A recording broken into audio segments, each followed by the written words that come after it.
শুভ সকাল বন্ধুরা। আজকে একটা শুভ দিন। আজকে জয়া একাদশী বা ভৌমি একাদশী। একাদশীর দিনে সকালে আজকে আমি এই কলা, বাদাম, খেজুর, দুধ দিয়ে একটা পেস্ট বানাবো। সকালে এটাই খাবো আজকে। তো তোমরা দেখতেই পাচ্ছ এখানে আমার পেস্টটা রেডি হয়ে গেছে। এবার আমি একটা জায়গার মধ্যে ঢেলে নেব। আর এর মধ্যে আমি একটু দুধ অ্যাড করব, কারণ এর অনেক মোটা হয়ে গেছে, যেহেতু ছোট বাটিটার মধ্যে করেছি জিনিসটা। তো এর মধ্যে একটু দুধ অ্যাড করে নেব। আমি এর মধ্যে দুধ একটু অ্যাড করে দিয়েছি। আর দেখো আমার পেস্টটা ঠিক এরকম হয়েছে বানানো।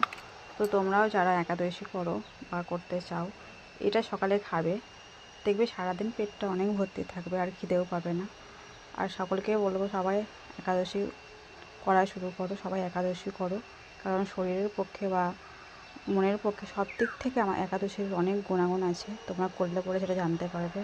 ধন্যবাদ সবাইকে।